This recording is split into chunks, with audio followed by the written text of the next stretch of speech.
things off with an oval. And we're going to place this right about the middle of the page. It's going to be very tall. We don't have really anything above or below it. I know.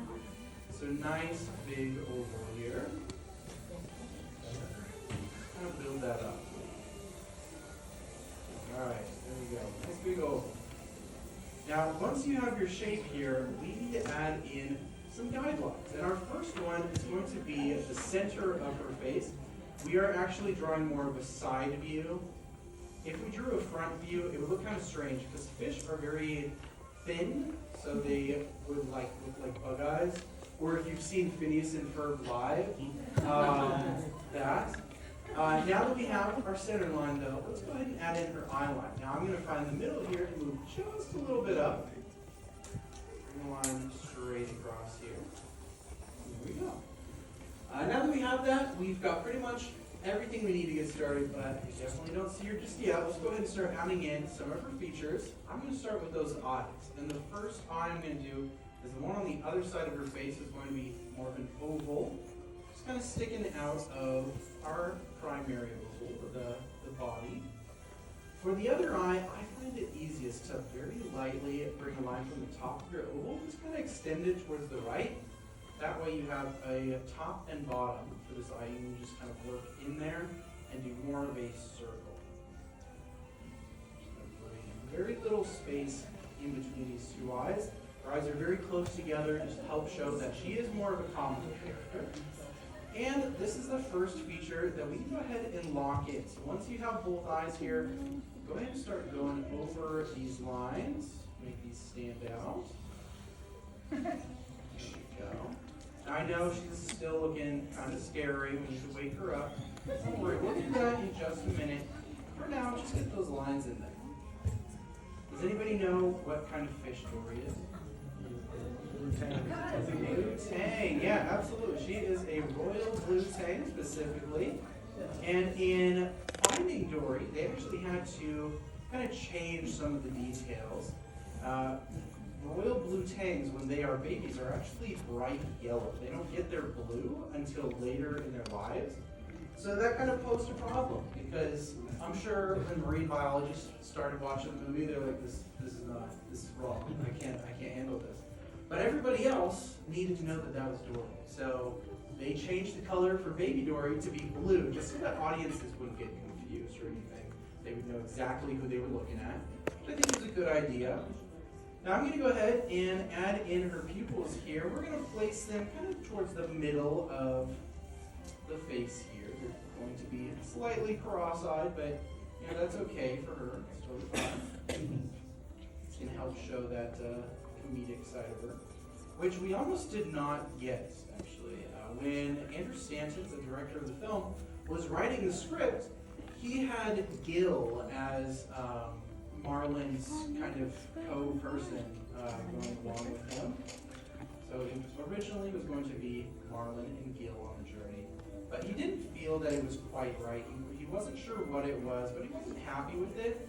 And one day he was working on the script. His wife was watching Ellen next to him, and he kind of tuned in, and he loved that Ellen just could not stay on topic. You know, she changes topic like every 5 seconds. So he really loved that and changed the character entirely to be this Dory that we have today.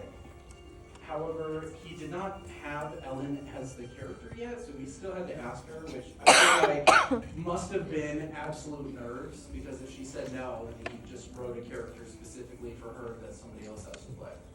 But now that we have her eyes in here, let's go ahead and add in some more details. I'm going to go ahead and add in her eyebrow lines. You know, fish don't exactly have eyebrows, but for our characters, it's pretty important. It helps them show their emotions. Our first eyebrow is going to be this hill above the right eye.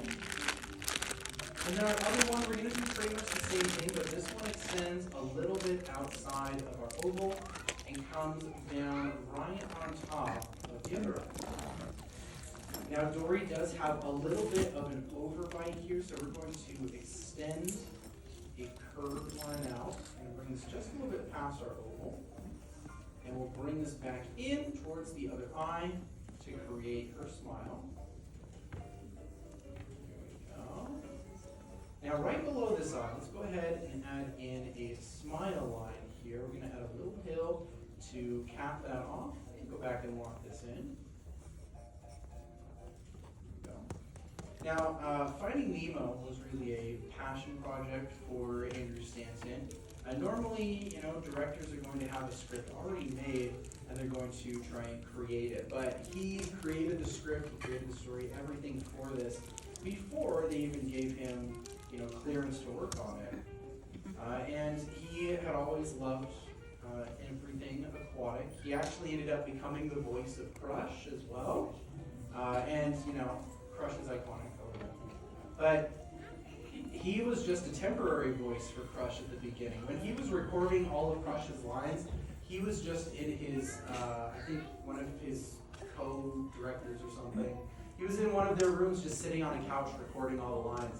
And that just stayed in the movie. So he was very much like Crush when he was recording, and then it ended up becoming real. So I kind of love that. Very Crush attitude, very chill. Now I'm going down towards the bottom here, locking in a little bit more of her body shape. We're going to kind of leave this down here though, because we need to add in some details coming out of the right side. But we can go ahead and give her a nice big open mouth smile. I'm going to pull the curve down, and then round it out with the letter U right into the rest of her body shape there. You can also shade in the inside. We don't want to see anything in there, nothing at all.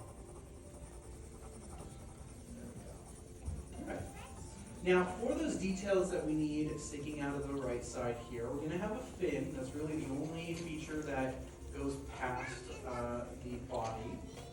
I'm just bringing up a diagonal line, extending this out just a little bit past the eye line. I'll add in another diagonal line going right past the body as well. And then we're just going to go ahead and connect these together.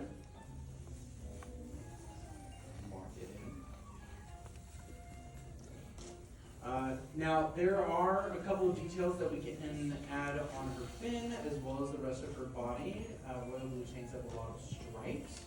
We'll go ahead and add those as well. But for now, you can go ahead and lock in the rest of her body shape. We're all done with that. We'll just be adding in extra details from this point. Now, there is my favorite character in Finding Dory, Hank. He is the octopus. Does anybody know how many arms Hank has? Yeah, he has 7, right? But that actually was not intended. It did end up becoming part of the story, but because they were forced to. They actually took a rig from Star Wars. I guess there's some kind of sea monster in Star Wars that they used, and whenever they tried to put an 8th arm to make Hank, the rig just broke. So they kept trying, and it just would not work for them. So they had to just live with 7 arms for Hank. But there actually is I think it's a subspecies of octopus that do all have 7 arms. So it kind of worked out. All right, let's go ahead and start adding in those stripes. We have some on the fins here. I'm going to do a C curve, and then I'm just going to build that up a little bit more, make it a little bit thicker. That way it looks like a stripe. You can add in the lines of the fin as well. And then for the body here, we're going to have we're going to have stripes coming off of each eyebrow. There's one on each side of her head here. And then we're going to do more of an S curve. So from the bottom of that eyebrow, I'm pulling a C curve to the right, and then flipping the C curve and bringing it down towards the bottom of the fin, but keeping it kind of behind it. There is a little spot here that we can hardly see, but I'm going to add in just a little bit of it here, coming up. If you want to, you can go ahead and shade this in. Use the side of your pencil if you plan on doing that. That way, you can shade a little bit faster. And it creates a pretty smooth gradient here. Another cool thing they did was they actually had all of the artists and animators take college classes for different ologies. Marine biology, oceanography, I think ichthyology as well. They took a bunch of classes so that they could really get into the mindset and kind of know their stuff as they were making Finding Nemo and Finding Dory. And another super cool thing they got to do, which I'm super jealous of, they were all scuba certified. So they all took scuba lessons and went diving so that they could really experience and see the life aquatic, as Crutchman said. Now, our last fin on the back, or her tail fin, we're going to pull these two diagonal lines here. A little more of a C curve, or a little hill, extending back up. The sides of these fins are going to be a little bit thicker in line weight, just because she does kind of have a stripe at the top and bottom of each. But you don't have to do that if you don't want to. But definitely add in these extra lines coming down the fin. Our last two fins that we need for her are at the top and bottom of her body. I'm going to start at the bottom one. Then go right past our little stripe, just a little bit above. Pull a curve out, and then extend it down towards the bottom of our oval. Go ahead and lock it in. To give it a little bit more shape or direction, you can add in these diagonal lines to show that they're kind of coming off the back. And we'll do one last fin up top. Kind of an awkward angle since we are at a diagonal or a three-quarter view, but it's going to just kind of pull down into the back of her body here with this roof shape or little hill. I'll add in a couple extra lines on that. At this point, we are pretty much all done with our sketches of Dory. If you want to add in a couple of freckles for her, she has some going across underneath her eyes. Or maybe you want to add in some bubbles, her favorite shell, whatever you want in here, you can definitely do that.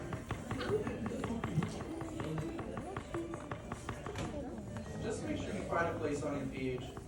Go ahead and sign your name.